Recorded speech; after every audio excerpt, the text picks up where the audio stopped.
So welcome back to the SWAU's official channel. I'm Bryan, your host, and this is a conversation with the stars, and we've got a great star all the way from Ireland. We've got James Sadat. James, welcome to the show, sir. Thank you for having me, man. It's a pleasure to talk to you. Do you know what? It's an absolute pleasure because normally I talk to Canadians, Americans, and finally I've got someone from across the pond. Well, not pond. It's like a little river, I would call it.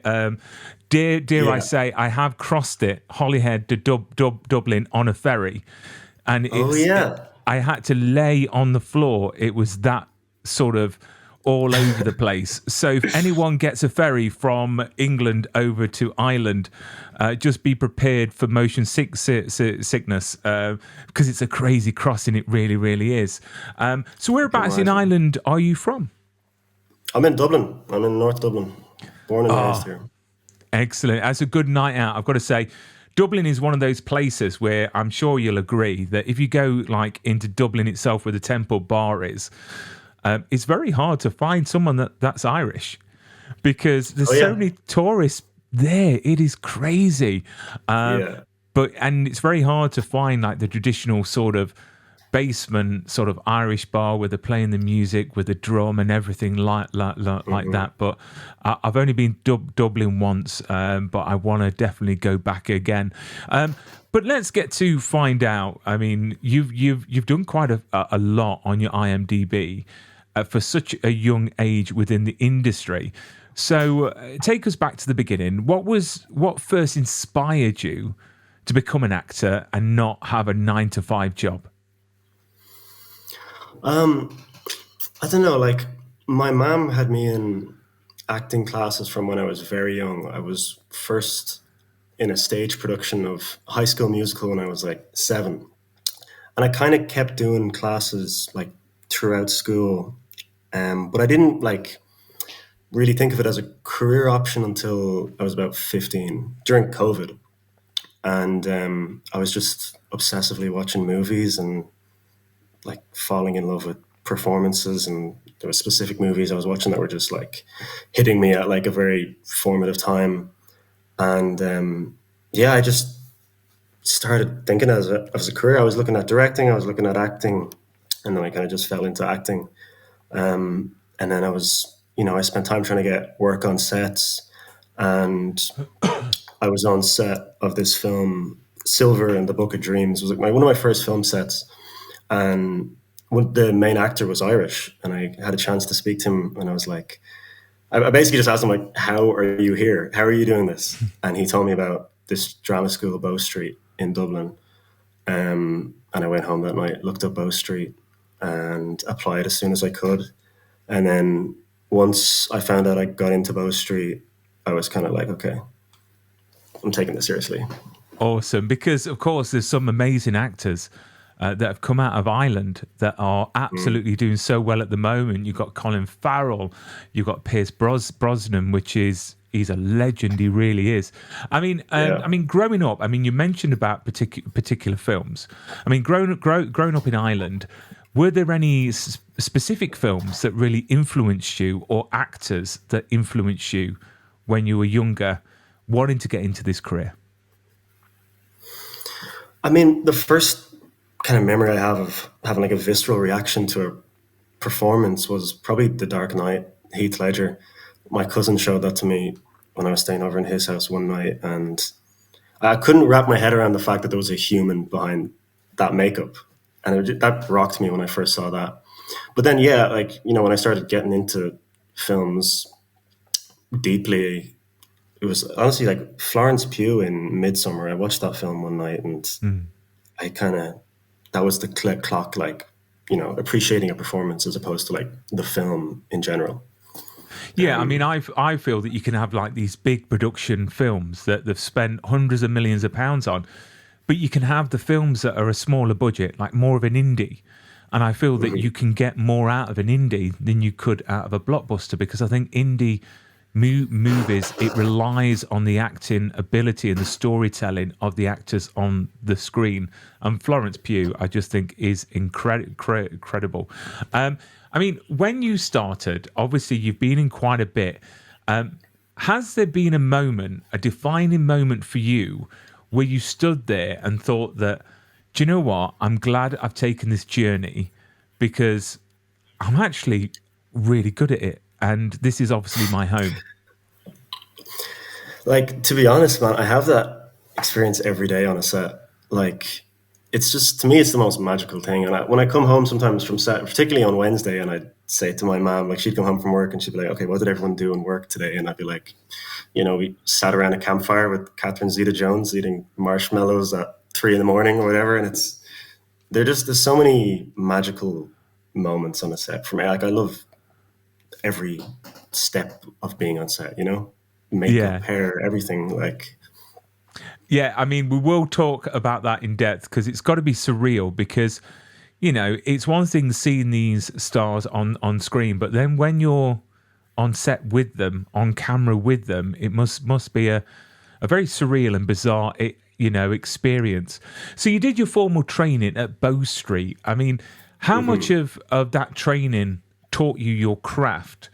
And how much have you learnt being on set? Because I know from experience that, these drama schools, they give you the tools, but then you get a lot more experience out on, working on the set. So how much have you learned formally, and has it differed from being on set? yeah, I mean, I'm lucky in the sense that I got to have a year of Bow Street training and then go straight into a production. So I got to see both sides quite close together. But Bow Street was kind of more about the craft, which I didn't really know anything about. It's about, feeling comfortable on a set, owning your environment, trying to find a personal way into the character and kind of working from like the inside out as opposed to trying to, change who you are to go to a character. That was like the big kind of ethos in Bow Street. And that really resonated with me. But there's a comfort in being in a drama school. You can show up, you sit down, you do your scene whenever you feel like it, and then you finish your scene. You can watch the rest of the day, and then like to go from that kind of comfort to being on a set where you're up at 4 a.m. You can't just be in the zone of the character the whole time because you're going through hair and makeup. You have to talk to people. It's a very practical shift, and to have those two experiences simultaneously was like really invaluable, to be honest. I bet. I've been on sets. I did a degree in performing arts, and I've done a few shows and films. And being on set, there was a lot of waiting about. You were waiting for that time when it went past a certain time because you knew you were going to get paid more. Because once you get past a certain time, you're like, darn it. Oh, okay. I'll wait a bit longer. But Overtime. let's talk about Wednesday season 2. I mean, for anyone that hasn't watched it or seen you or know what your character is, while you're explaining this, I'm going to be showing some wonderful pictures of you on the screen. So if you can explain to the audience, who you play in this awesome Emmy award-winning show. So I play one of the students at Nevermore. There's Enid, played by Emma Myers, has this she's grown into herself this season and has a new group of friends that she's kind of adjusting to, which are the werewolves of the school, this wolf pack. And I'm one of the members of the wolf pack, so I spent a lot of time with her and Noah B. Taylor as well, who's also in that wolf pack. And she is my daughter's favorite character, by the way. They are obsessed with that character. I mean, when you got let's talk about the audition. I mean, what did you have to do for the audition? What did that look like for this show? Well, I was in Bow Street and I was kind of tracking the production of season 2 because I'd heard there was a rumor that it might shoot in Ireland. So I thought, this is an opportunity that doesn't come often and would be amazing. I was a huge fan of the first season. So I tracked down the casting director, reached out, and they were like, very kindly, thanks for reaching out, but we're nowhere near the casting process yet. So I waited a couple of months, emailed again, and was able to get an audition for a different character. And I taped that, sent it off, and then heard back, you're not getting this character, but there's a werewolf that you might be interested in. And there would be 2 kind of werewolf boot camp auditions in person. So of course I said yes to that, and then went to these 2 boot camps, which were really interesting and very fun. There was a lot of like movement and kind of moving as a pack, and we did some choreography as well. And that's where I met Emma and Noah for the first time as well. And then they were taped and sent to Tim. And then a couple of days later, after the second one, I heard, yeah, it's a go ahead. And good for you for reaching out. Do you know what I mean? If you want to make it happen, you make it happen. I mean, you know, I'm sure these casting directors get a lot of emails, you know, of people. But I mean, the showrunners of this show is Alfred Goff, I think his surname, and Miles Miller. I think it is. Yeah. Did you meet them? Have you seen them from afar? Because they were the creators and the showrunners of one of my all-time favorite shows, which was Smallville. Smallville. And amazing. I mean, what were they like? Did you get any interaction with those on set? Yeah, they were great. Miles, particularly because Miles was on set a lot, and he was with our second unit a lot as well. And yeah, I think they're amazing too. They also wrote one of the Tobey Maguire Spider-Man movies, and they were involved with the new Beetlejuice as well. We were shooting on Halloween one night, and I dressed up as Spider-Man that night, and after getting out of costume, I got into my Spider-Man costume. So I thought that was quite cool. But no, they were amazing. Yeah, Miles was on set a lot, so I spent a lot of time with him. And that is very clever. Do you know what I mean? You've got to dress up as Spider-Man because you never know when an opportunity will arise, and you've got to make yourself known. Like, look at me, I make a really good Spider-Man.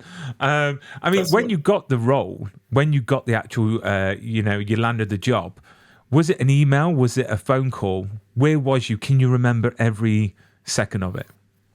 Yeah, I was in Bow Street, and it was an email. But originally on the email, it said only 11 days of shooting. So I was like, oh, great. That's amazing. 11 days, you know, I'll wrap in a month's time. That'll be great.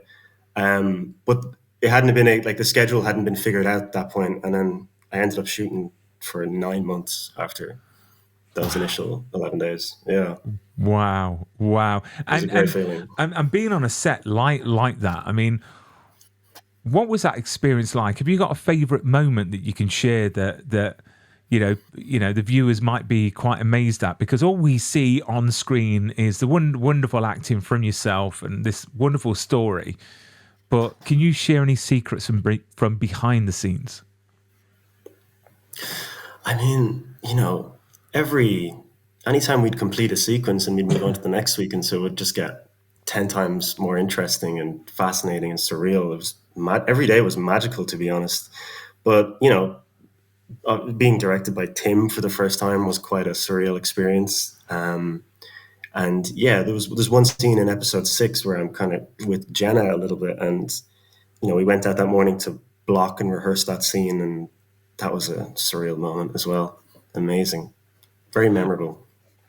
Yeah, that was going to be my next question. Your most memorable moment, because I mean, the whole thing, as you said, was surreal.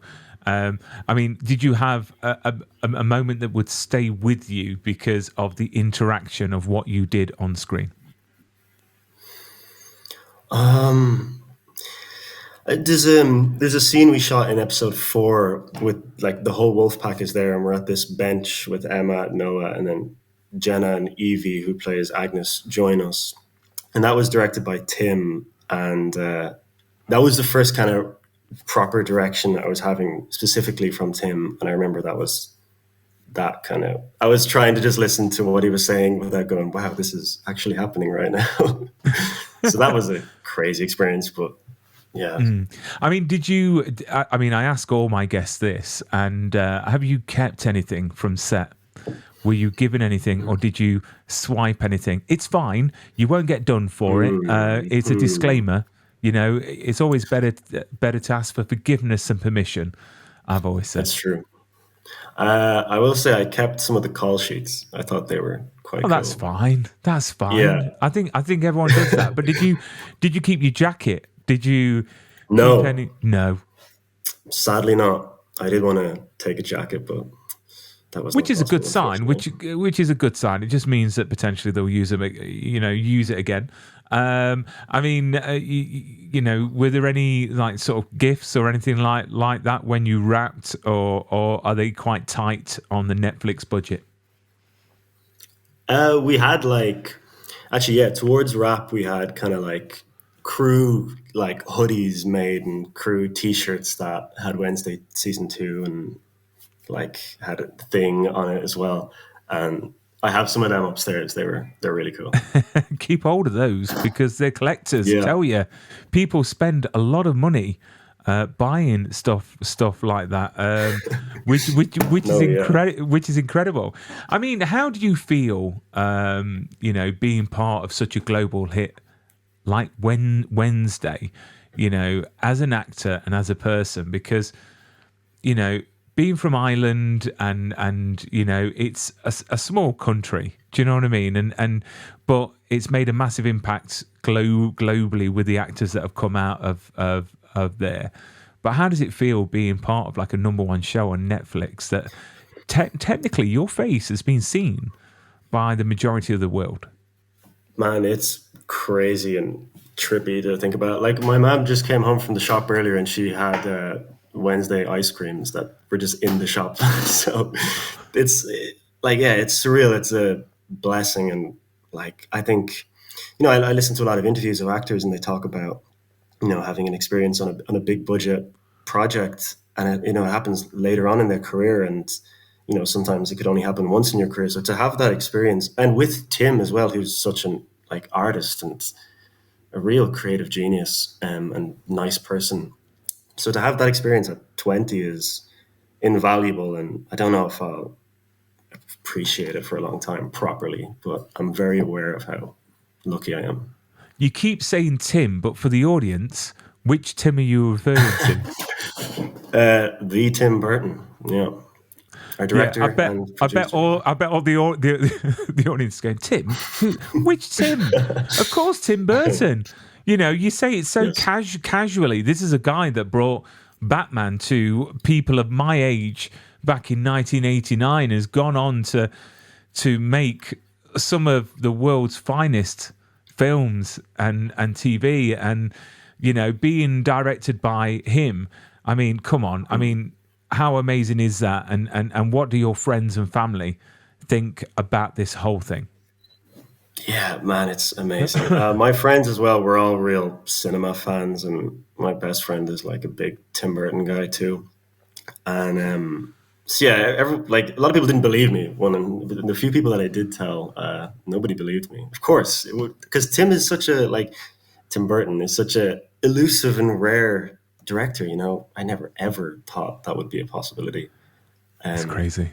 It's crazy. yeah, Do you know what? There's many actors out there that will go a career wanting to be directed by someone so amazing as Tim. And you're, 22, 23? You're nearly 23, aren't you? 21, 21, nearly 21, 22. Yeah, 22 in December. yeah. And you already had Tim Burton, Catherine Zeta Jones, and it just shows how, your career is going to go, because when you start like this, you're going to get, catapulted. And I'm sure that your mum is so proud. And when you mentioned about your mum getting the ice creams, how many people has your mum told that you're in Wednesday? Because she must be Yeah, so man. proud. And I've just got an image of your mum in the shop buying the ice creams, telling people. The hardest thing was while shooting, trying to not have her tell everyone or text the family group chat because, Oh, it's of top course. secret. So that was hard to try and contain her, but yeah, she loves it. And then you give her the go ahead, and that is it. So, how do you Yeah. handle, the pressures and expectations that come with, your career, and roles like the one in Wednesday, it being such a global hit? How do you handle the pressures, and how do you keep grounded? I mean, I just try always remember, this is something that Bow Street would have taught me as well, is try remember why you're even doing it in the first place. It comes from a love. With me, it comes from a love of cinema and, wanting to be moved by film and it's such a great experience to have a film that can impact you, especially at a young age, like with me. So always striving to do that and replicate that feeling, and try to do it for others as well. That's, I think, the best driving force to have, and not think of anything in terms of career or any of the logistic stuff, because that can, it could work for a certain while, but it could kill the magic of it. And that's the soul of why you're doing it in the first place. And with so many actors out there, being having been on the scene for decades, is there a certain actor that you aspire to be like or want to emulate their career? Is there someone that you'd absolutely love to step into their shoes? I don't know, man, because I mean, the truth is, I'm inspired by a lot of actors. From Leonardo DiCaprio to Barry Keoghan to Florence Pugh as well, and all these guys took different career paths. And I think the through line is, working with good directors. So if there's any kind of strategic mindset, it's to try continue working with great directors, because at the end of the day, it's director's medium, and they could edit a scene to have you barely in it, or they could favor you in the edit, or it's the director at the end of the day. So that's what I, I'm thinking about. You mentioned at the beginning that when you wanted to go into this career, you didn't know if you wanted to go into directing, writing, and acting. And the great position of yourself now is that obviously being quite a successful actor, you've got those roots in where you can write and you can direct, and you have done that, already with your short films. Have you got any plans on doing more short films? Are you working on anything at the moment that you can tell us about? I mean, not at the moment, but it's definitely something I'm thinking of. I'd love to ideally produce down the line. Directing has seemed like such a, behemoth task now that I've been in it and seeing directors trying to get projects off the floor. But producing is something that I'm really interested in as well as acting. Yeah. And so far in your career, what's been the most valuable lesson that you've learnt, that you've walked away with? Ooh. I mean, I don't know about lesson, but advice. Some of the best advice I ever got in terms of auditions is a casting director is looking for something they've never seen before. So if you can really get in touch with who you are and be yourself, you're someone they've never seen before. So that's the thing that's going to, cause people's ears to perk up or remember you, if anything. And that advice is kind of what I live by, to be honest. I mean, acting and auditions have changed over the years. With the pandemic, we've gone to self tapes. I mean, do you do a lot of in person auditions, or is it all self tapes now for you? Increasingly, it's more in persons as well, or it'll start as a self tape, and then if they're interested, there'll be a in person. But self tapes are still very, very popular. Yeah. Yeah. It's just that I feel that in person auditions are often better because you gauge their interests. If they want you to do something a certain way or change it, you get a better chance because they're not going to necessarily contact you to get it recorded differently. And then you can work with them and leave that lasting impression. So if you could choose one, either on camera or in person, which one would you choose? I have to go in person because, as I have done, we'll do 50 versions of a self tape more, and then look through all 50 takes, and then just go crazy. So it's horrible, also isn't it? yeah, and also the pressure of a in person kind of adds to it, and that fear you can kind of channel, I think. So and then walking into that room with lots of other people that are going for the same job, and then you're looking at around going, oh, are they better than me? What are they going to do? What are they going to do differently? And then you get in and you've got to then walk out really confidently and try and psych them out. Do you know what I mean? Just walk out the door and go, yeah, that's brilliant. Yeah, no, it's fine. Yeah, I'll give you a call. Yeah. You know what I mean? And then they're all like, Yeah, yeah. What? Has he got it? Yeah. Has he got it? Is there any point in me going in? Yeah, let me check my schedule. I'll see Yeah, about that one. yeah, I'll get my people to call your people. We can sort it out. Steven Spielberg. It's fine. Is there a franchise out at the moment that you would love to be part of? Because I'm a great believer in manifesting, a future. If you really want it, you go and get it, and you'll find 99% of the time you actually get it. So is there a franchise out, either TV or film, that you'd love to get your feet into? Well, I'm a big Marvel guy, big DC guy. I love what James Gunn is doing with DC. And Star Wars too. Star Wars was a huge Star Wars guy. Still am growing up. So any of them things, but and I think with all three of those franchises, they're kind of really trying out new stuff, and it's just becoming more and more interesting to watch them. So, So I mean, there you anything of go. those, but it would, yeah. James Gunn, if you're listening, and what did you think of the latest Superman film? Loved it. Yeah. I saw it 3 times in the cinema. Yeah. Oh, mate, I went to the premiere in London. I got invited by No Warner Brothers, way. and I met James Gunn, Peter Safran, David Corrin Sweat, all the cast. Amazing. And I tell you what, that was surreal for me because I'm a lifelong Superman fan, and Yeah.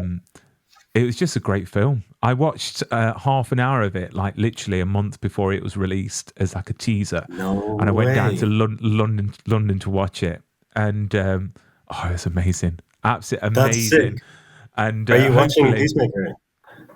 it's amazing. Peacemaker is just genius. I love how, Yeah. especially like the last episode finished. I don't know if you're up to date, but the last episode, the way it finished, for me, I thought that was very clever because when she turns round, I don't want to spoil it for anyone, but when she turns round and Yeah. says, "Have you noticed there's no in this world?" Yes. And then you think, actually, Yes. I didn't notice that. And I felt bad that I Yeah. didn't notice that, but I'm not a person that would notice that, to be fair. But I just But think it's I ruined it fantastic. for myself because I watch all the breakdowns on YouTube, and Do you? I noticed that straight away. You see, I get sent a lot of these shows before they come out. So I watch all. Yeah. There's some like from Apple TV that I've watched that haven't come out yet, or they've come out but they're not. They're like 8 episodes left, and I've watched them all. But if it's a show that I absolutely adore, I don't watch it in advance. I watch it with the fans and get That's that good. excitement going. But yeah, who knows? I mean, you've got Supergirl coming out next year, and then you've got Man of Tomorrow, which is the sequel to Superman, and that's filmed, in America, and they filmed some of it in the UK. So, if you wanted to like nip over on a ferry from Dublin over to Holyhead, and just a quick visit down to Shepperton Studios, I'm sure you can get into that movie. But finally, for fans who are just getting to know you through Wednesday, what's the one thing you'd love them to take away about who James is, both on and off screen?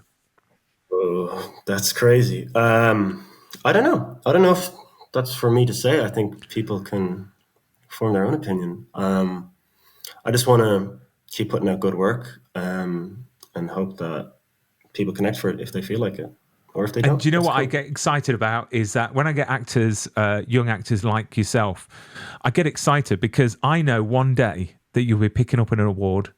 You're going to be literally on stage somewhere, and I can turn around to my mates and go, "I interviewed him."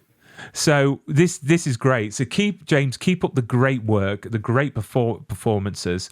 I want you to do some more short films because I watched one that you did when you was younger, and I loved it. Actually, it was about Hitman, and Yeah. do you know what? I thought it was the shots and the way you shot it and the sound and everything like that. And I want to see more of that. I think that it's great when someone takes their imagination and talent and develop it over the years. And I love short films. I love them because you know Yep. you don't have to sit through an hour and a half. You get all the story in like a concentrated, hit. But I'd love to see that. But James, thank you so much for coming on to the show, and I look forward to everything you do in the future. I'll be following Thank you, you man. eagerly. All right, look after Thank yourself, you, sir. man. All See you right. soon, man.